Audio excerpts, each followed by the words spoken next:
Continuamos con el estudio de Miqueas. Miqueas ha sido un libro asombroso porque nos revela la vida de Israel, pero nos refleja nuestra vida. Miqueas es un profeta que levanta la voz ante la injusticia social, ¿recuerdan? Miqueas es el profeta que se queja ante el pueblo porque los líderes políticos han abandonado al pueblo, porque los comerciantes corruptos han abandonado al pueblo, y por si fuera poco, los líderes religiosos se han vendido y han abandonado al pueblo. Entonces, ¿quién levanta la voz por el que ha sido maltratado, por quien ha sido violentado? Nadie levantaba la voz. Y a pesar de las advertencias, entonces Miqueas llega y dice: porque no han escuchado y los comerciantes siguen siendo corruptos, los políticos siguen vendiendo la justicia y los líderes religiosos siguen vendiéndose el mejor postor, pues ya hasta aquí, y vendrá el tiempo de la disciplina. Y ni así lo creía el pueblo. Pero después, a la misma vez, les da un mensaje de esperanza. Les dice: llegará el día en que todo habrá paz, habrá una paz mundial, ustedes serán restaurados. Les da esperanza. Y después de que les da esperanza, les dice: pero no crean que porque va a haber esperanza se salvaron del castigo. Y hacíamos la mención, el ejemplo de cuando el niño viene y se confiesa y el papá o la mamá: sí, te entiendo, hijo, que sí, lo que sí estuvo mal. Y el niño piensa que ya se libró de la chancla y sin embargo al final: sí, te entiendo, mi amor, pero de todos modos fallaste. Y wow, ¿no? Es lo que hace Miqueas. Y después le vuelve a dar esperanza, y el mensaje central es que necesitan ser transformados, necesitan algo más. Y al final como Dios en su providencia va guiando toda la historia del universo, pero también va guiando nuestra historia como iglesia, casa de fe, nuestra historia como individuos. Y al final voy a mencionar por qué. Hoy veremos Miqueas 4, verso 13 y 5, verso 1. Acuérdense que los capítulos y los versículos fueron añadidos después para facilitar nuestra lectura. No es que Miqueas, cuando estuvo escribiendo, dijo: bueno, a ver, escriben uno, punto y guión. No, eran una carta de corrida, no tenían ni separaciones, era una carta de corrida. Para nuestra comodidad fue que se le agregaron. Y en algunos manuscritos antiguos, el verso 1 del capítulo 5 está unido al capítulo 4, más bien es el verso 14 del capítulo 4. Dice: levántate y aplasta a las naciones, oh Jerusalén, dice el Señor, pues te daré cuernos de hierro y pezuñas de bronce, para que pisotees a muchas naciones hasta reducirlas a polvo. Presentarás al Señor las riquezas mal habidas de esas naciones, sus tesoros al Señor de toda la tierra. 5.1 dice: formen las tropas, el enemigo pone sitio a Jerusalén, con una vara golpeará al líder de Israel en la cara. Ahora, recuerdan que el domingo pasado, este domingo que pasó, vimos cómo la promesa de Dios de que las naciones que se habían hecho cola para golpear a Israel, al final de cuentas ellos ya se saboreaban diciendo que iban a destrozar a Jerusalén. Dios usaría a la misma Jerusalén para castigar a esas naciones. Eso vimos el domingo pasado. Y esas naciones, vimos que Dios es Señor de todo, porque ¿cómo es interesante? Dios ocupa a una nación que no adoraba a Dios para disciplinar a su pueblo, pero no porque sea una nación más justa, sino porque su pueblo necesitaba ser disciplinado. Pero no está feliz con ello porque es su pueblo, y después usa a su pueblo para castigar a la nación que él usó para castigar a su pueblo. Parecido a trabalenguas, pero no es. La venganza del pueblo de Dios sobre sus enemigos es el medio que Dios usa para llevar a cabo el juicio sobre esas naciones. Y lo vimos así porque Dios es rey, porque Dios es soberano sobre toda nación y sobre toda la historia. Veamos Zacarías 12:6. En aquel día yo haré de los clanes de Judá, yo haré que los clanes de Judá sean como una llama que le prende fuego a un montón de leña, o como una antorcha encendida entre los manojos de grano. Destruirán con fuego a las naciones vecinas a la derecha y a la izquierda, mientras la gente que vive en Jerusalén permanecerá segura. Ahora, esas naciones que Dios usó para castigar a Jerusalén, a Israel, fueron arrogantes y fueron abusivos. Isaías 10:5-7 dice: ¿qué aflicción le espera a Asiria? La vara de mi ira. O sea, Dios usó a Asiria para disciplinar a Israel, es la vara de la ira de Dios. yo la empleo como garrote para expresar mi enojo. Envío a Asiria contra una nación pagana, contra un pueblo con el cual estoy enojado. Asiria los saqueará y los pisoteará como a polvo debajo de sus pies. Pero el rey de Asiria no comprenderá que es mi instrumento. Su mente no funciona de esa forma. Su plan solo consiste en destruir, en aplastar a las naciones unas tras otras. Asiria no lo va a entender en lo que está diciendo. Y esto podemos explicar muchas cosas. Personas que Dios usa para pulirnos. Y muchas de esas personas que Dios usa para pulirnos no son temerosas de Dios. Y no aceptamos esa forma de corrección porque esa persona no es creyente. Alguien, un vecino, un comerciante que nos hace ver nuestras verdades y nos enoja. ¿Por qué me puede decir si él es un paganote, pecador, y me va a decir a mí esas cosas? Quizá es un instrumento que Dios está usando para hacerme ver cosas que quizá aquí mis hermanos, porque me aman, no me hacen ver, o me lo hacen ver pero ni les hago caso porque son mis hermanos. Pero alguien más que viene y me dice: hey, pero tú haces esto, esto, esto y esto, y nos enoja, porque Dios usa a quien quiere para disciplinar a quien Él quiere. Y es lo que está haciendo con Asiria. Y muchas personas, o muchos, desprecian a Dios, lo ignoran, creyendo que el hecho de no adorarlo los hace inmune a su soberanía. Muchas personas dicen: no, como yo no creo en Dios, pues Dios no tiene ninguna influencia sobre mí. Error. Es lo que estamos viendo. Dios usó a Asiria para disciplinar a su pueblo. Verso 4, la parte última del verso, capítulo 4, la parte última del verso 13. Presentarás al Señor las riquezas mal habidas de esas naciones, sus tesoros al Señor de toda la tierra. Cuando usa Miqueas la expresión Señor de toda la tierra, esa expresión es usado en el contexto de guerra. Era usado cuando Israel se preparaba para pelear. Josué 3:11. Miren, el arca del pacto que pertenece al Señor de toda la tierra los guiará al cruzar el río Jordán. El Señor de toda la tierra. Se están preparando para atacar. Josué 3:13. Los sacerdotes llevarán el arca del Señor, el Señor de toda la tierra. En cuanto sus pies toquen el agua, la corriente de agua se detendrá río arriba y el río se levantará como un muro. Una vez más, la expresión Señor de toda la tierra hace referencia cuando se encuentran o se preparan para batallar. Entonces, vamos bien, vamos avanzando. Llegará un día en que Dios usará a su pueblo y les dará las fuerzas para destruir a sus enemigos. Isaías 41, 15, 16. Serás un nuevo instrumento para trillar, con muchos dientes afilados. Despedazarás a tus enemigos, convirtiendo a los montes en paja. Los lanzarás al aire y el viento se los llevará. Un remolino los esparcirá. Entonces te alegrarás en el Señor, te gloriarás en el Santo de Israel.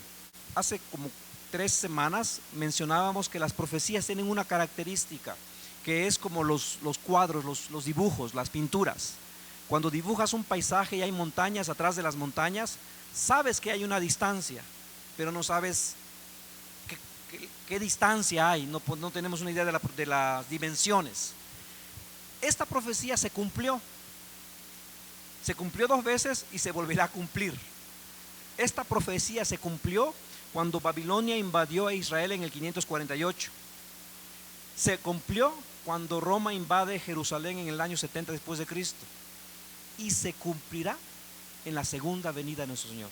¿Han escuchado la frase, la batalla del Armagedón? ¿Lo han escuchado?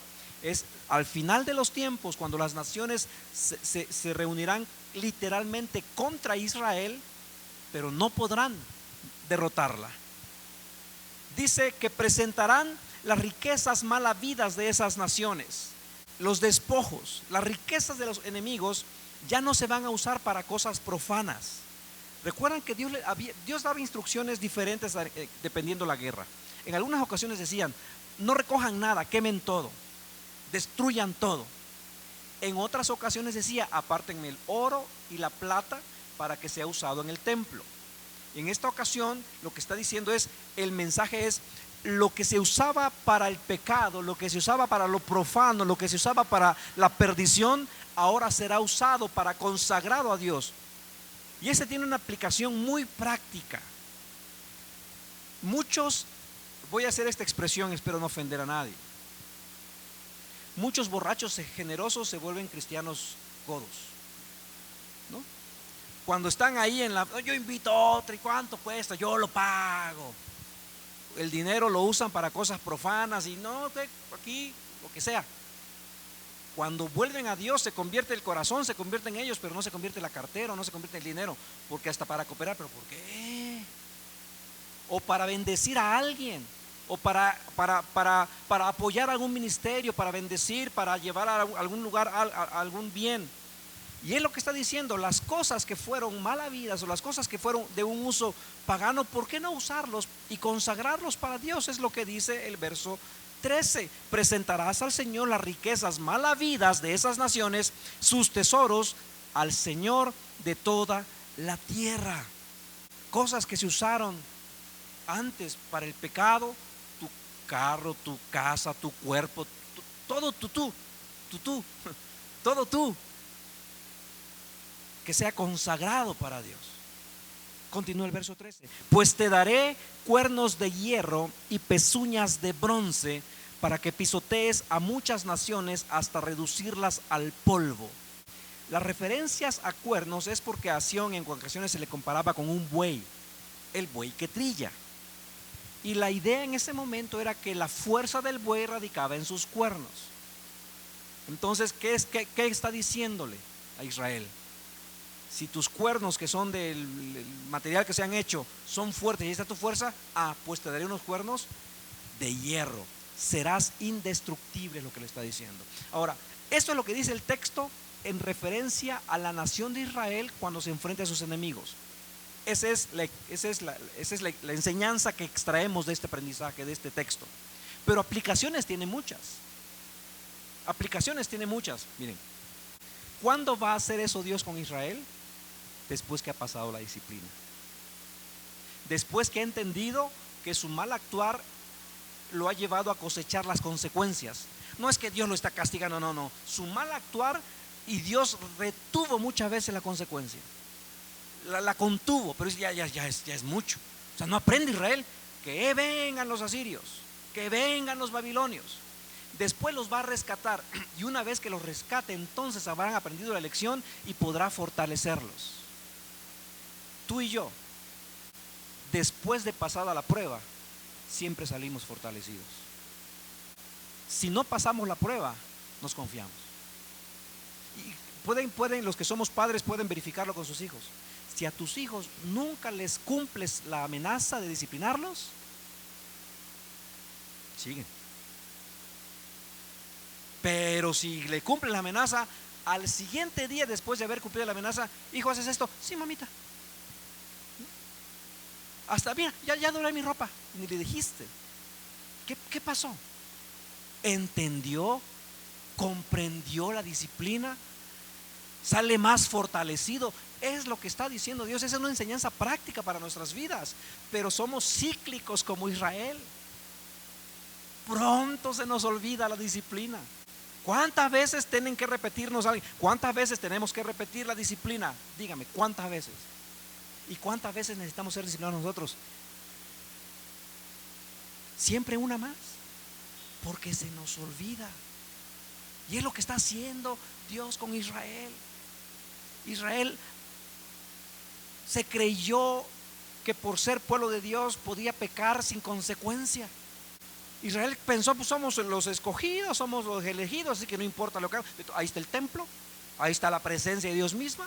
Así que dice Daniel 2:24: durante los gobiernos de esos reyes, el Dios del cielo establecerá un reino que jamás será destruido o conquistado.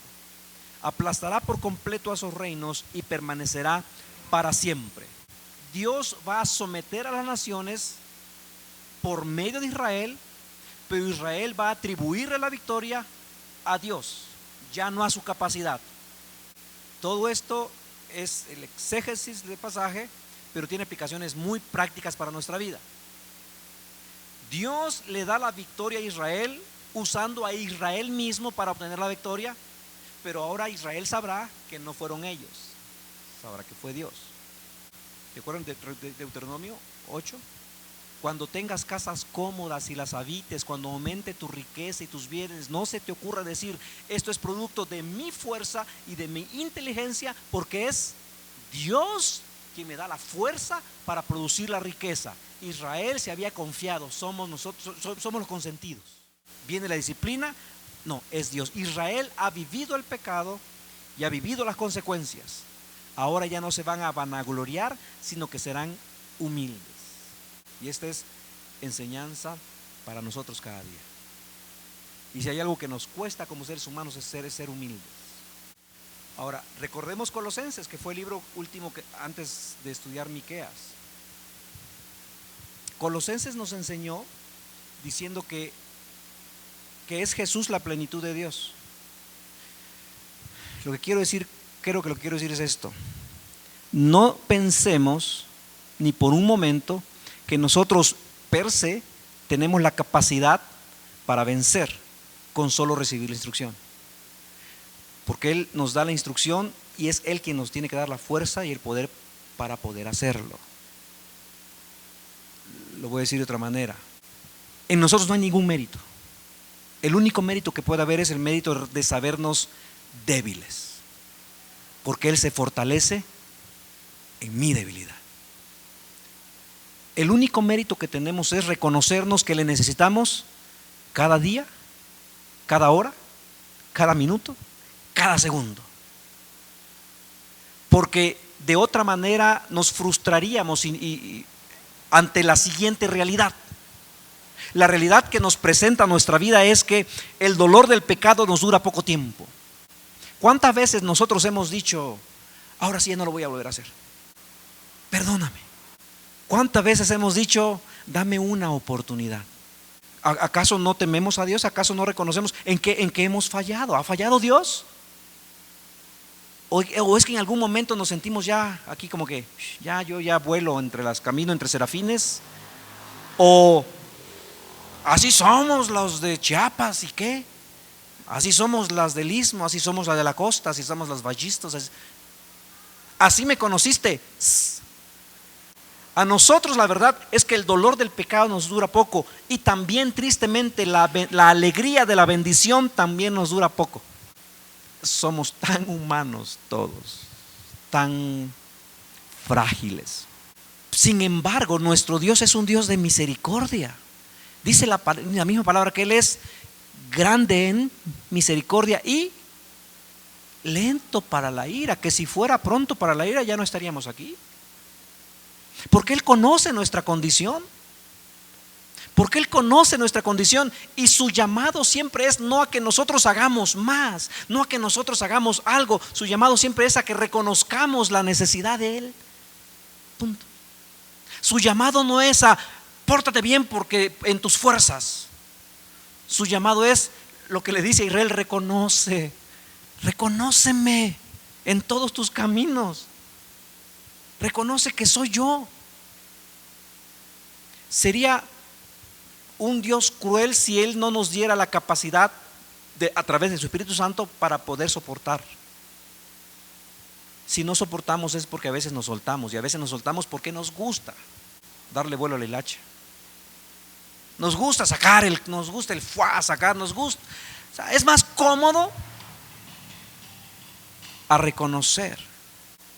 Pero llegará el tiempo, es lo que dice la palabra, en su presencia, en que toda esa ansiedad, esa frustración, esa carga desaparecerá. Por eso los profetas no decían: Señor, ¿por qué? ¿Por qué? Sino la pregunta era: ¿hasta cuándo? ¿Hasta cuándo, Señor? Porque llegará un día en que toda lágrima será enjugada. Llegará un día en que nos dirá alguien algo y no sentiremos así el calorcito en la nuca y no hay ganas de decirle dos que tres cosas.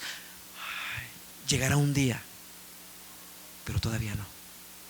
Mientras tanto, tenemos que estar sujetos, rendidos, porque de otra manera nada más no es posible, porque somos, si la palabra lo dice muy bien, porque somos polvo. Toda la riqueza de esas naciones serán para la gloria de Dios. Isaías 66 dice: Enormes caravanas de camellos convergirán en ti, los camellos de Madián y de Efa, los habitantes de Saba traerán oro e incienso y vendrán adorando al Señor. Isaías 60:10. Vendrán extranjeros para reconstruir tus ciudades y sus reyes te servirán. Quise volver a repetirlo por esto. Cuando Dios decide bendecirte,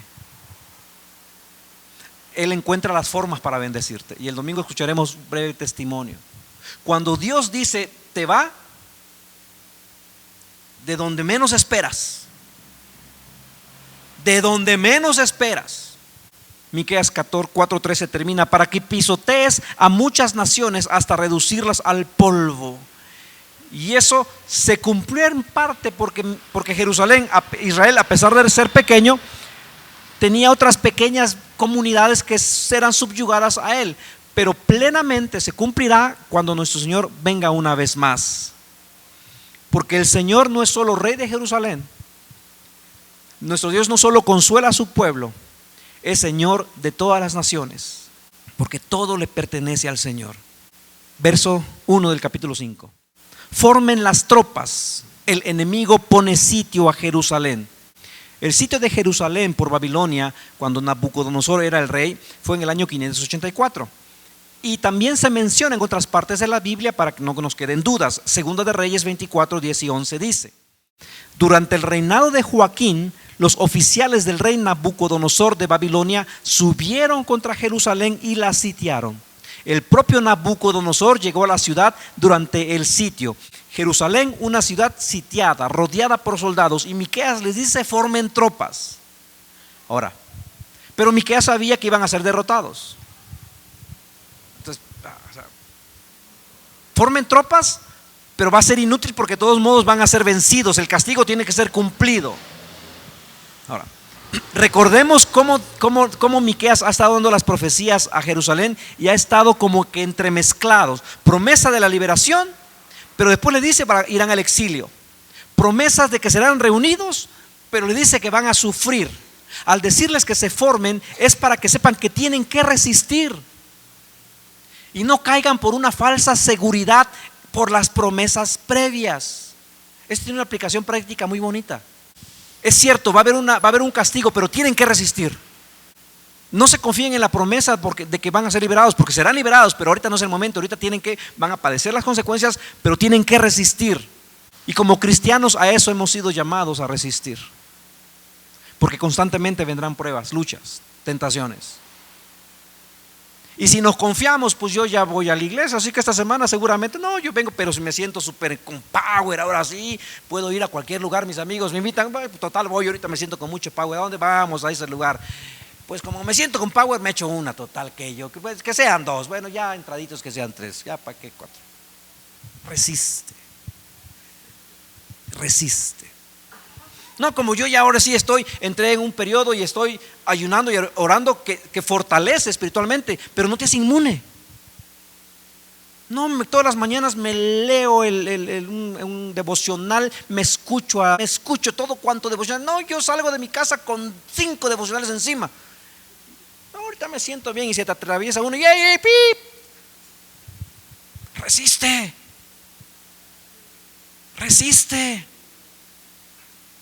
No, y para que vean que mi coche es cristiano, hasta le pongo el letrerito, ¿no? Para que vean que sí, pero después ¿para qué le puse pececito? Ya no puedo decir lo que quiero, ¿no?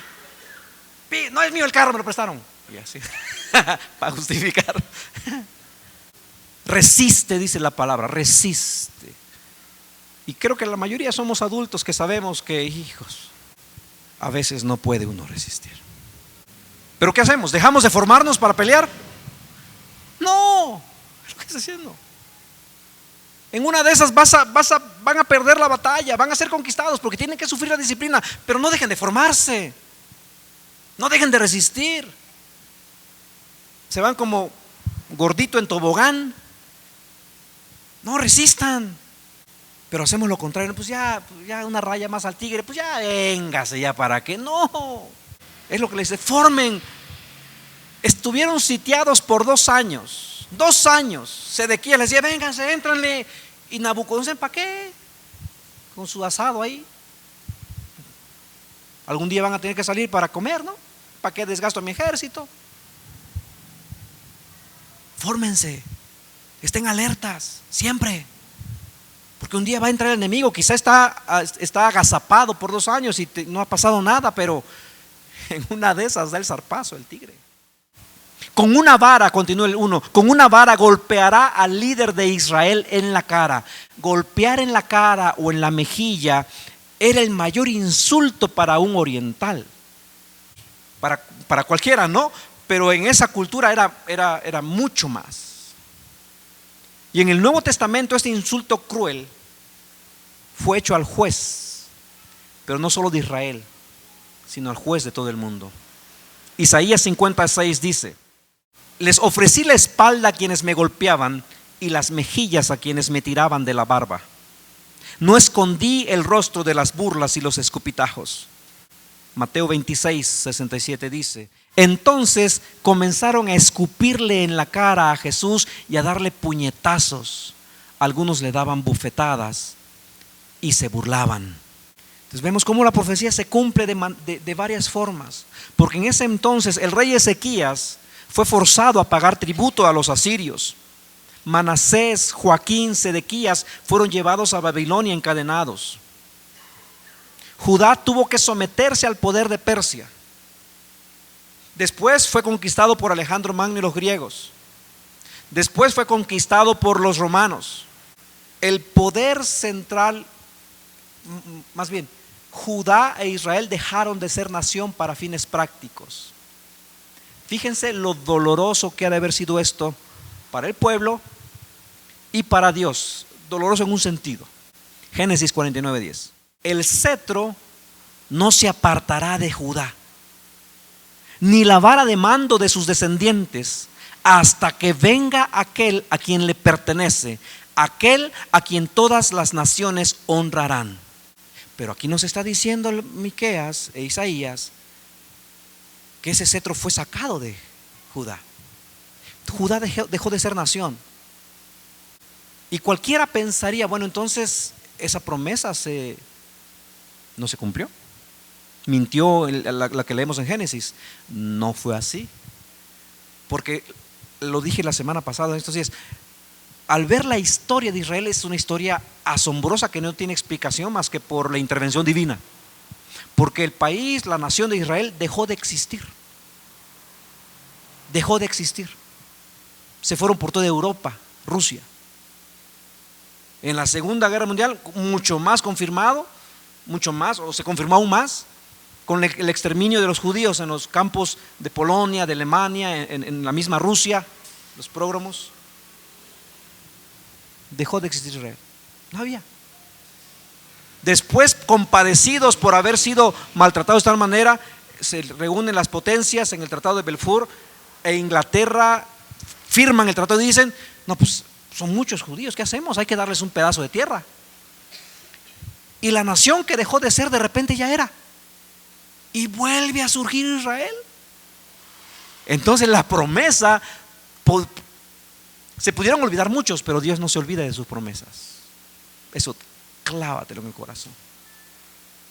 Sí, Israel fue injusto. Sí, Israel fue infiel. Sí, Israel fue necio. Sí, Israel padeció las consecuencias de su disciplina, pero Dios no se olvidó de su promesa. Isaías 11:1.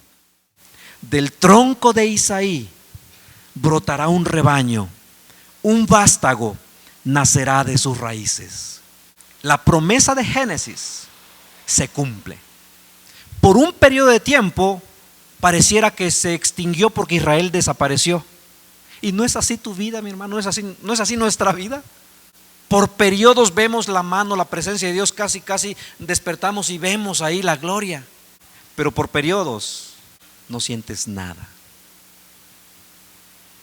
Techos de concreto. Te sientes vacío, vas en ocasiones pero mecánicamente, porque ¿qué otra cosa hago un domingo? O muchos dejan de ir porque y mi vida es un desierto. Israel desapareció. política, en ejércitos, desapareció. Pero la promesa de Dios permaneció. Y decía yo cómo Dios en su providencia lleva todo el estudio, porque el domingo veremos el verso que sigue, que hace referencia al evento histórico que vamos a recordar en unas semanas más, que es la Navidad, el nacimiento de Jesús, el cumplimiento. Entonces, como Dios ya sabía que estos temas iban a ser para este domingo, porque el siguiente domingo vamos a dejar en pausa para empezar a compartir un tema, una serie sobre la Navidad.